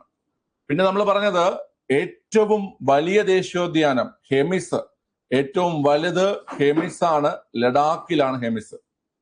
ഏറ്റവും ചെറുത് south button island Andaman Nicobar. ഇന്ത്യയിൽ ആദ്യത്തെ നാഷണൽ പാർക്ക് 1936 സ്ഥാപിതമായ ഹെയ്ലി നാഷണൽ പാർക്ക് നിലവിൽ ഉത്തരാഖണ്ഡ്. അതിന് വേറെയും പേരുകളുണ്ട്. ജിം കോർബറ്റ് എന്നാണ് അതിന്റെ official name. Ramganga national park എന്നും അറിയപ്പെടുന്നു, കാരണം അതിൽ ഒഴുകുന്നത് രാംഗംഗ നദി ആയതുകൊണ്ട്. ഇനി ദിബ്രു സൈക്കോവ നാഷണൽ പാർക്ക് അസമിലാണ്. സിംലിപാൽ നാഷണൽ പാർക്ക് ഒഡീഷയിലാണ്. ഈ സംസ്ഥാനങ്ങൾ പറയാൻ കാരണം ഇതൊക്കെ സംസ്ഥാനങ്ങൾ ചോദിക്കാറുണ്ട് കേട്ടോ. ഈ നാഷണൽ പാർക്കിന്റെ പേര് എന്നിട്ട് നിങ്ങൾക്ക് സംസ്ഥാനം ചോദിക്കാറുണ്ട്. SCERT ബേസിൽ നിങ്ങൾക്ക് ഇപ്പൊ സ്ഥിരമായി ചോദിക്കുന്ന ഒരു നാഷണൽ പാർക്ക് ഉണ്ട്. ഇവിടെ Keibul Lamjao national park SCERT ബേസിൽ ചോദിക്കുന്നതാണ്. കെയ്ബിൾ ലഞ്ചാവോ നാഷണൽ പാർക്ക് ഒരു പ്രത്യേകതയുണ്ട് കെയ്ബിൾ ലഞ്ചാവോയ്ക്ക്. വളരെ ഒഴുകുന്ന ദേശീയോദ്യാനം അല്ലെ? ഒഴുകുന്ന ദേശീയോദ്യാനം എന്നറിയപ്പെടുന്നത് കെയ്ബിൾ ലഞ്ചാവോയാണ്. മണിപ്പൂരിലാണ് ഒരു തടാകത്തിലാണ് സ്ഥിതി ചെയ്യുന്നത്. ഏത് തടാകം കുട്ടികളെ? മണിപ്പൂരിലെ ലോക്തക് തടാകത്തിലാണ് സ്ഥിതി ചെയ്യുന്നത്. കെയ്ബിൾ ലഞ്ചാവോ ഒഴുകുന്ന ദേശീയോദ്യാനം, മണിപ്പൂര് ലോക്തക് തടാകം. ഒഴുകുന്ന ദേശീയോദ്യാനം കെയ്ബിൾ ലഞ്ചാവോ, മണിപ്പൂര് ലോക്തക് തടാകം. ഇത് ചോദിക്കുന്ന ചോദ്യമാണ്, ഇമ്പോർട്ടന്റ് ക്വസ്റ്റ്യൻ ആണ്. ഓക്കെ, ക്ലിയർ ആണ്, മനസ്സിലായ? കെയ്ബിൾ ലഞ്ചാവോ, മണിപ്പൂര് ലോക്തക് തടാകം, ഒഴുകുന്ന ദേശീയോദ്യാനം.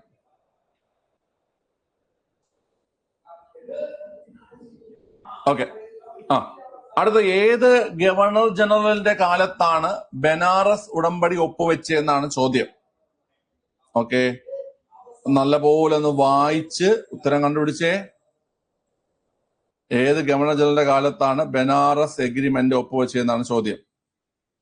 ബനാറസ് എഗ്രിമെന്റ്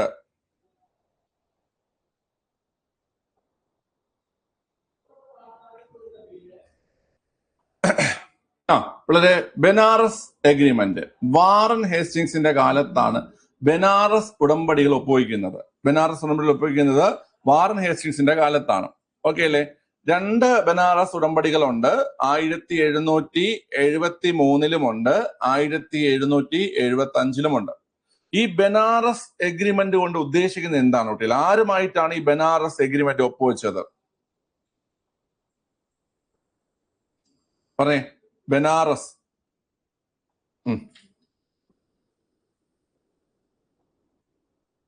ആരൊക്കെ തമ്മിലാണ് ബനാറസ് എഗ്രിമെന്റ് ഒപ്പുവയ്ക്കുന്നത്? നിങ്ങൾക്ക് ഒന്നാമത്തെ പഠിച്ചിരുന്നാൽ മതിയാകും. 1773 വാറൻ ഹേസ്റ്റിങ്സും എവിടത്തെ നവാബായിരുന്ന ഔദിലെ നവാബായിരുന്ന ഷൂജ ഉദ് ദൗള കേട്ടോ. ഔദിലെ നവാബായിരുന്ന ഷൂജ ഉദ്ദൗളയും തമ്മിലാണ് ഒപ്പുവെച്ചത് കേട്ടോ. ഓക്കെ അല്ലേ? ഷൂജ ഉദ്ദൗള. ഈ ബനാറസ് ഉടമ്പടി എന്ന് പറഞ്ഞു കഴിഞ്ഞാല് 1773-ലുമുണ്ട്, 1775-ലുമുണ്ട്. 1773-ലെ ഒന്നാം ബനാറസ് ഉടമ്പടി ഒപ്പുവയ്ക്കുന്നത് വാറൻ ഹേസ്റ്റിങ്സും അതുപോലെ ഔദിലെ നവാബായിരുന്ന ഷൂജ ഉദ്ദൗളയും ചേർന്നിട്ടാണ് ഒപ്പുവയ്ക്കുന്നത്. മനസ്സിലായോ? ഓക്കെ, ക്ലിയർ ആണ്. അപ്പൊ അത്രയൊന്നും അറിഞ്ഞിരിക്കുക കേട്ടോ. ഡീറ്റെയിൽ ആയിട്ട് നമുക്ക് മുന്നോട്ട് പോകുമ്പോൾ പഠിക്കാതെ. അത് നല്ലൊരു ക്വസ്റ്റ്യൻ ആയിരുന്നു. അധികം ആർക്കും എഴുതാൻ പറ്റാത്തൊരു ക്വസ്റ്റ്യൻ ആയിരുന്നു അല്ലേ? ഓക്കെ, ഇത് ഫസ്റ്റ് പ്രിലിംസിന്റെ ക്വസ്റ്റ്യൻ ആണ്. അതുകൊണ്ട് ആ ഒരു സമയത്തൊക്കെ വാറൻ ഹേസ്റ്റിങ്സിന്റെ ക്വസ്റ്റ്യൻസ് ധാരാളം വന്നിട്ടുണ്ട്. ഞാൻ വിചാരിച്ചു പിന്നെ 2021 മുതലുള്ള തന്നെ എടുത്തു വരാം. അത് മുതലുള്ള പ്രധാനപ്പെട്ട ക്വസ്റ്റ്യൻസ്, അതായത് ബാക്കിയൊക്കെ ഞാൻ ഒഴിവാക്കിക്കുന്നതല്ലേ എളുപ്പമുള്ള ക്വസ്റ്റ്യൻസ് ആണ് കുട്ടികളെ. കുറച്ചെങ്കിലും നമുക്കൊന്ന് ചർച്ച ചെയ്യാനും കൺഫ്യൂഷൻ വരാൻ ചാൻസ് ഉള്ളതൊക്കെ മാത്രമേ എടുത്തിട്ടുള്ളൂ കേട്ടോ.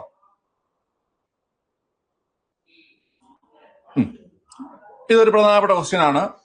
ഇന്ത്യയുടെ മത സാമൂഹിക പരിഷ്കരണ രംഗത്ത് ഏറ്റവും കൂടുതൽ സംഭാവന അർപ്പിച്ച പ്രസ്ഥാനം ഏതെന്നാണ്. അപ്പൊ ഇവിടെ നമ്മൾ നോക്കുമ്പോൾ ദേവസമാജമായാലും ആര്യ സമാജമായാലും പ്രാർത്ഥനാ സമാജമായാലും ബ്രഹ്മസമാജമായാലും സാമൂഹിക പരിഷ്കരണ പ്രസ്ഥാനങ്ങളാണ്. ഇതിൽ ഏറ്റവും കൂടുതൽ സംഭാവന അർപ്പിച്ച പ്രസ്ഥാനം ഏതെന്നാണ് ചോദ്യം. വളരെ ആദ്യമായി രൂപം കൊണ്ടതും സതി പോലുള്ള ഒരു പ്രധാനപ്പെട്ട അനാചാരത്തെ ഉന്മൂലനം ചെയ്യാൻ കാരണമായിട്ടുള്ള ബ്രഹ്മസമാജമാണ് ഏറ്റവും കൂടുതൽ സംഭാവന അർപ്പിച്ച പ്രസ്ഥാനം എന്ന് ചോദിച്ചാൽ അതിന്റെ ആൻസർ ഏതാ കുട്ടികളെ? ബ്രഹ്മസമാജം. ഏതാണ്? ബ്രഹ്മസമാജം. ഓക്കെ അല്ലേ? അപ്പൊ അത് ഓർത്തിരിക്കുക. ഇനി ദേവസമാജം സ്ഥാപിച്ചത് ആരാണ്? കുട്ടികളെ? ദേവസമാജം നിങ്ങൾക്ക് ചോദിക്കാറുണ്ട്. ദേവസമാജം സ്ഥാപിച്ചത് ആരാണ്? പറഞ്ഞേ. ശ്രീകൃഷ്ണനാ? വിളങ്ങ ദേവസമാജം സ്ഥാപിച്ചത് ആരാ? തെറ്റാണ്. 2 ദേവന്മാരെ പേരാണ്. പിള്ളേരെ ശിവനാരായൺ അഗ്നിഹോത്രി എന്ന് കേട്ടോണ്ടാ? ശിവനാരായൺ അഗ്നിഹോത്രി. ശിവനാരായണ അഗ്നിഹോത്രിയാണ് ദേവസമാജം സ്ഥാപിച്ചത് കേട്ടോ. ദേവസമാജം സ്ഥാപിച്ചത് ആരെന്ന് കേട്ടുകഴിഞ്ഞാല് ആരാ കുട്ടികളെ? ശിവനാരായൺ അഗ്നിഹോത്രി. ആരാണ്? ശിവനാരായൺ അഗ്നിഹോത്രി കേട്ടോ. ശിവനാരായണ അഗ്നിഹോത്രിയാണ് ദേവസമാജം സ്ഥാപിച്ചത്. ഓക്കെ അല്ലേ? ഏത് വർഷം എന്ന് കേട്ട് കഴിഞ്ഞാൽ 1887 ദേവസമാജം സ്ഥാപിക്കുന്നത്. 1887 ശിവനാരായൺ അഗ്നിഹോത്രി. ഓക്കെ, ശിവനാരായണ അഗ്നിഹോത്രി 1887. ഓക്കെ അല്ലേ? എവിടെയാണ് സ്ഥാപിച്ചതെന്ന് കേട്ട് കഴിഞ്ഞാൽ ലാഹോറിലാണ് സ്ഥാപിച്ചത്. ഓക്കെ, അപ്പൊ ദേവസമാജം സ്ഥാപിച്ചത് ശിവനാരായണ അഗ്നിഹോത്രി 1887 ലാഹോറിൽ സ്ഥാപിച്ചു. ഓക്കെ, ക്ലിയർ ആണ്. എങ്കിൽ ആര്യ സമാജം ആര്, എപ്പോൾ, എവിട ഒന്ന് പറഞ്ഞേ. ആര്യ സമാജം ആര്, എവിട, എപ്പോൾ?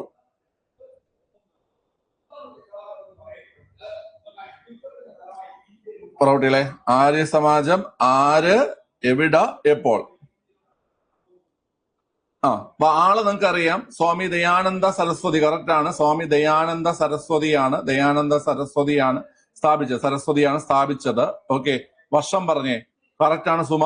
1875. എവിടെയാണ് സ്ഥാപിച്ചതെന്ന് പറഞ്ഞേ. എവിടെയാണ് സ്ഥാപിച്ചത്? ദയാനന്ദ സരസ്വതി എവിടെയാണ് സ്ഥാപിച്ചത്? സ്ഥലം പറ കുട്ടികളെ. സ്ഥലം പറയുന്നില്ല. സ്ഥലം ആരും പറയുന്നില്ല. ബോംബെ. കറക്റ്റ് ആണ് ഇന്ദുലേഖ. ബോംബെയിലാണ് സ്ഥാപിച്ചത്. ഓക്കെ, ഇനി അടുത്ത് പ്രാർത്ഥനാ സമാജം ആര് സ്ഥാപിച്ചു, എവിടെ സ്ഥാപിച്ചു, ഏത് വർഷം സ്ഥാപിച്ചു? ആര് സ്ഥാപിച്ചു, ഏത് വർഷം സ്ഥാപിച്ചു, എവിടെ സ്ഥാപിച്ചു? വളരെ പ്രാർത്ഥനാ സമാജം സ്ഥാപിക്കുന്നത് 1867 1867 കറക്റ്റാണ് സ്നേഹം. 1867 സ്ഥാപിച്ച വ്യക്തി ആത്മാറാം പാണ്ഡുരംഗ് അല്ലെ? ആത്മാറാം പാണ്ഡുരംഗ് 1867 ആത്മാറാം പാണ്ഡുരംഗ് എവിടെയാ സ്ഥാപിച്ചേ?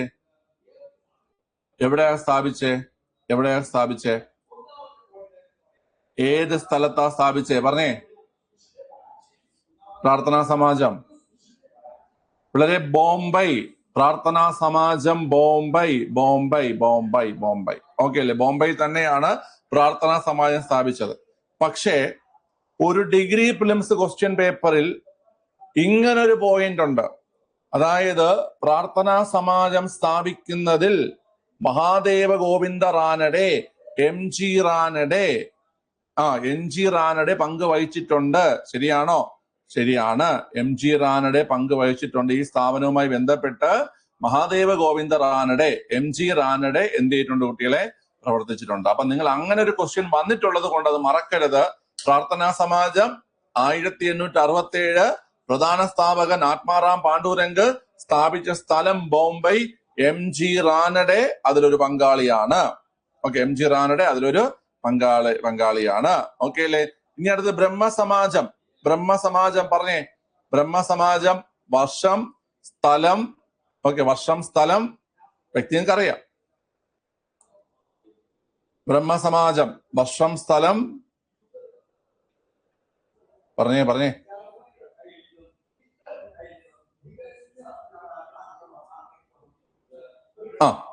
ബ്രഹ്മസമാജം ഇഷ്ടായിക്കോ. ബ്രഹ്മസമാജം വർഷം 1828. ബ്രഹ്മസമാജം 1828. ഡേറ്റും കൂടെ പഠിച്ചോ. ഓഗസ്റ്റ് മാസം 20. 1828 ഓഗസ്റ്റ് മാസം 20. എവിടെയാ സ്ഥാപിക്കപ്പെട്ടത് എന്നാൽ കൊൽക്കത്തയിലാണ് സ്ഥാപിക്കപ്പെട്ടത്. എവിടെയാ സ്ഥാപിക്കപ്പെട്ട വളരെ? കൊൽക്കത്തയിലാണ് സ്ഥാപിക്കപ്പെട്ടത് കൊൽക്കത്തയിലാണ്. സ്ഥാപകൻ രാജാറാം മോഹൻ റോയ് അല്ലേ? സ്ഥാപകൻ രാജാറാം മോഹൻ റോയ് 1828 ഓഗസ്റ്റ് 20 കൊൽക്കത്തയിൽ സ്ഥാപിക്കപ്പെട്ടു. രാജാറാം മോഹൻ റോയ് സ്ഥാപകൻ. എന്നാൽ ഞാൻ പറയുന്നു 1828 സ്ഥാപിക്കപ്പെട്ടത് ബ്രഹ്മസമാജമല്ല, അത് ബ്രഹ്മസഭയാണ്. ശരിയോ തെറ്റോ? 1828 സ്ഥാപിക്കപ്പെട്ടത് ബ്രഹ്മസമാജമല്ല, ബ്രഹ്മസഭയാണ്. ശരിയോ തെറ്റോ?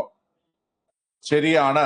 1828 സ്ഥാപിച്ചത് ബ്രഹ്മസഭയാണ്. അത് 1830 എന്തായി മാറുകയാണ് ചെയ്തത്? ബ്രഹ്മസമാജമായി മാറുകയാണ് ചെയ്തത്.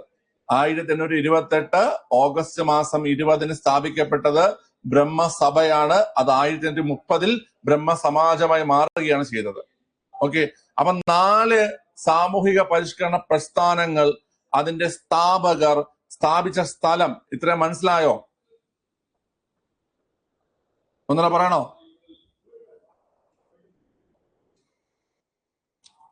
ഒന്നുകൂടെ പറഞ്ഞു തരണോ? വേണ്ടതാ? ക്ലിയർ ആണ്. നിങ്ങൾ വെറുതെ ഇത് എഴുതിയെടുത്തിട്ട് കാര്യമില്ല, പഠിച്ചോണം കേട്ടോ. ഇത് വായിച്ച് പഠിച്ചോണം. പോയിന്റൊക്കെ വർഷങ്ങളൊക്കെ ഓർത്ത് വെച്ചോണം. നല്ല നിലവാരമുള്ള ക്വസ്റ്റ്യനൊക്കെ വരാൻ വേണ്ടി പ്രാർത്ഥിക്കണം. ഓക്കെ, ക്ലിയർ ആണ്. ഓക്കെ ആണ്. നെക്സ്റ്റ് ക്വസ്റ്റ്യൻ അറ്റൻഡ് ചെയ്യാം.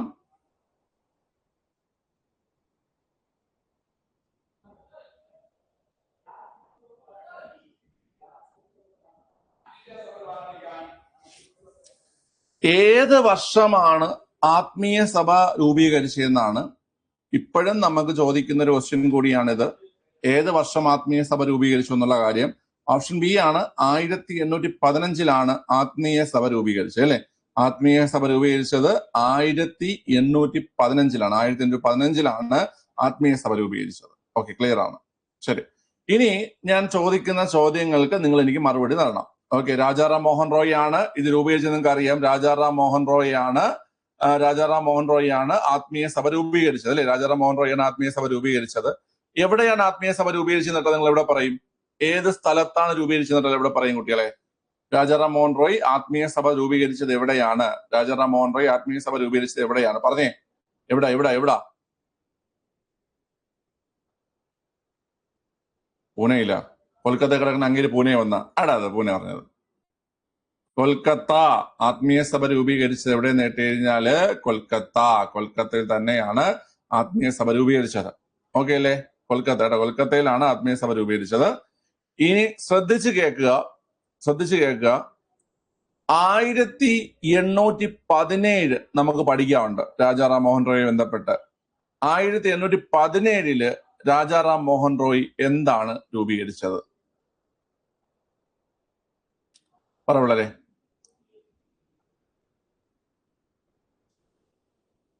എടാ ഇത്തിരി വെള്ളം തരൂ. വെള്ളം എടുത്തുണ്ട വെള്ളം ഇതാവണം.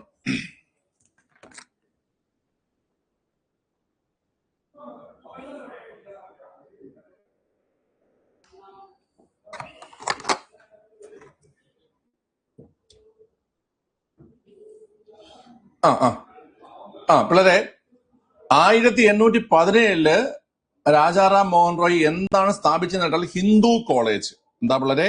ഹിന്ദു കോളേജാണ് സ്ഥാപിച്ചത്. ഹിന്ദു കോളേജാണ് സ്ഥാപിച്ചത്. 1817 രാജാറാം മോഹൻ റോയ് ആരംഭിച്ചെന്ന് കേട്ടാൽ ഹിന്ദു കോളേജാണ് ആരംഭിച്ചത്. പിള്ളേരെ ഹിന്ദു കോളേജ് അത് എവിടെയാണ്? ഹിന്ദു കോളേജ് എവിടെയാണ്?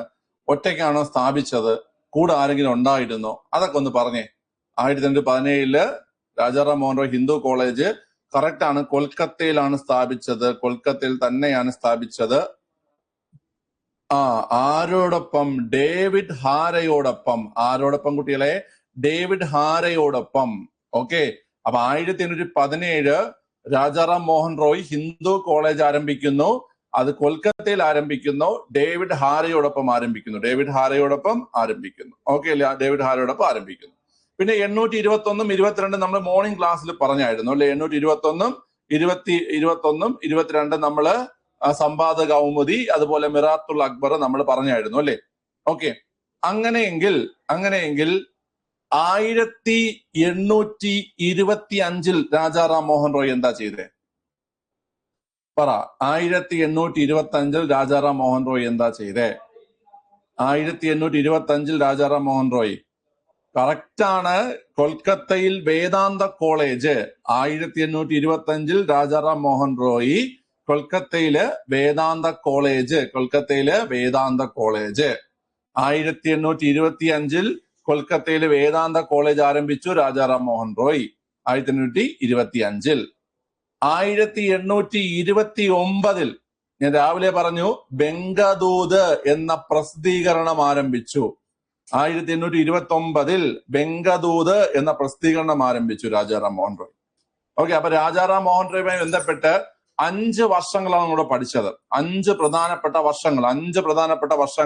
ഓക്കെ അല്ലേ കുട്ടികളെ? ശ്രദ്ധിച്ചു കേട്ടോ. 1 1815 കൊൽക്കത്തയില് ആത്മീയ സഭ. 2 1817 മറക്കല്ലേ, 1817 കൊൽക്കത്തയിൽ ഡേവിഡ് ഹാരയോടൊപ്പം ഹിന്ദു കോളേജ്. 1817 കൊൽക്കത്തയിൽ ഡേവിഡ് ഹാരയോടൊപ്പം ഹിന്ദു കോളേജ്. അടുത്ത് 1825 കൊൽക്കത്തയിൽ വേദാന്ത കോളേജ്. 1825 കൊൽക്കത്തയിൽ വേദാന്ത കോളേജ്. 1829 ബംഗദൂത്. 1829 ബംഗദൂത്. ഇത്ര മനസ്സിലായോ? ഇനി ശ്രദ്ധിച്ച് കേട്ടോണേ. ഇത്രയും നിങ്ങൾക്ക് മനസ്സിലായെങ്കിൽ 1-2 കാര്യങ്ങൾ ഞാൻ പറഞ്ഞുതരാം. നമ്മൾ രാവിലെ പഠിച്ച ഒരു കൃതിയുണ്ട്, ഏകദൈവ വിശ്വാസികൾക്ക് ഒരു ഉപഹാരം. ഏതാ കുട്ടികളെ? തുവത്തുൽ മുവാഹിദീൻ അല്ലെ? തുവത്തുൽ മുവാഹിദീൻ.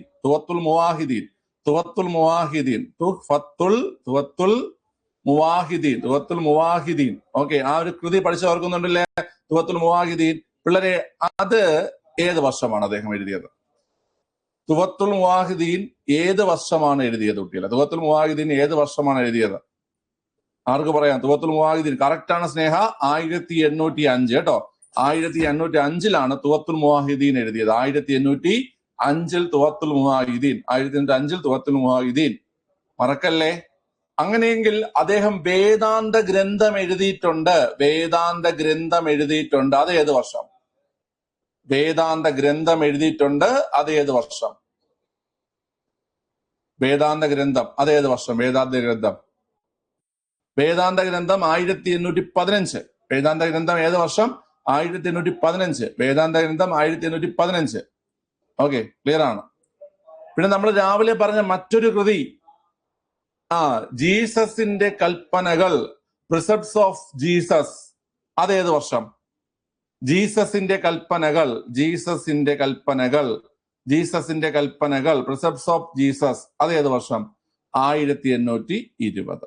ഓക്കെ, അപ്പൊ അദ്ദേഹം ആരംഭിച്ച സ്ഥാപനങ്ങൾ അല്ലെങ്കിൽ സംഘടനകൾ നമ്മൾ ആദ്യം പറഞ്ഞു. 1815 ആത്മീയ സഭ കൊൽക്കത്ത, 1817 ഡേവിഡ് ഹാരോടൊപ്പം കൊൽക്കത്തയിൽ ഹിന്ദു കോളേജ്, 1825 വേദാന്ത കോളേജ്, 1829 ബംഗദൂത് എന്ന പ്രസിദ്ധീകരണം. 2 പത്രങ്ങൾ നമ്മൾ രാവിലെ പഠിച്ചു. 1821 സമ്പാദ് കൗമുദി എന്ന പത്രം ബംഗാളി ഭാഷയിലും, 1822 മിറാത്തുൽ അക്ബർ എന്ന പത്രം പേർഷ്യൻ ഭാഷയിലും. ഇപ്പൊ നമ്മൾ പഠിക്കുകയാണ് തുവത്തുൽ മുവാഹിദീൻ 1805 ഏകദൈവ വിശ്വാസികൾക്ക് ഒരു ഉപഹാരം എന്ന രീതിയിൽ ആരംഭിച്ചു. വേദാന്ത ഗ്രന്ഥം 1815 ഇദ്ദേഹം ആരംഭിച്ച പ്രസിദ്ധീകരണം. ജീസസിന്റെ കൽപ്പനകൾ 1820 ഇദ്ദേഹം ആരംഭിച്ച ഇദ്ദേഹം എഴുതിയ കൃതി. ഓക്കെ, വേദാന്ത ഗ്രന്ഥം പ്രസിദ്ധീകരണമല്ല, അദ്ദേഹത്തിന്റെ കൃതിയാണ്. ഓക്കെ, 1815 ജീസസിന്റെ കൽപ്പനകൾ അല്ലെങ്കിൽ പ്രിസെപ്റ്റ്സ് ഓഫ് ജീസസ് 1820. വളരെ സെറ്റ് അല്ലേ? മനസ്സിലായി ഇത്രയും കാര്യങ്ങൾ? ഓക്കെ, മനസ്സിലായോ? യെസ്, ഓക്കെ, ശരി. അപ്പൊ ഇന്നത്തേക്ക് ഇത്രയും മതി. അപ്പൊ ഞാൻ ആദ്യം പറഞ്ഞത് മറക്കണ്ട. ഓക്കെ, നമുക്കിനി എല്ലാ ദിവസവും ഈ ഒരു റിവിഷൻ നിങ്ങൾക്ക് ഉണ്ടാകും കേട്ടോ. അത് ഞാൻ പറഞ്ഞില്ലേ, നമ്മളത് യൂട്യൂബിലത്തേക്ക് വേണ്ടിയാണ് എടുക്കുന്നത്. അപ്പൊ എന്റെ ഫ്രീ ടൈമിലായിരിക്കും. അപ്പൊ ഞാൻ അപ്ഡേറ്റ് ചെയ്യും, നിങ്ങൾ കൂടെ കയറിക്കോണം കേട്ടോ. നമുക്ക് ഇതുപോലെ സെറ്റ് ക്വസ്റ്റ്യൻസ് എല്ലാം, അതായത് ഫിലിംസിന് ഇതുവരെ ചോദിച്ചിട്ടുള്ള ഏറ്റവും ലാസ്റ്റ് വരെയുള്ള എല്ലാ ക്വസ്റ്റ്യൻസും നമുക്ക് റിവിഷൻ ചെയ്യാം. ഓക്കെ, റിലേറ്റഡ് ഫാക്റ്റും പഠിക്കാം. ക്ലിയർ ആണ്? ഓക്കെ, ഇനി അടുത്ത കറണ്ട് അഫയേഴ്സ് റിവിഷൻ ഉണ്ട്. നിങ്ങളൊരു ചെറിയ ബ്രേക്ക് എടുത്തിട്ട് ഒരു 12:10 ജോയിൻ ചെയ്യുക കേട്ടോ. ജനുവരി കറണ്ട് അഫയേഴ്സ്, ജനുവരി 1 മുതൽ 10 വരെ ഉള്ളത്. ഓക്കെ, പെട്ടെന്ന് പോയിട്ട് വാ.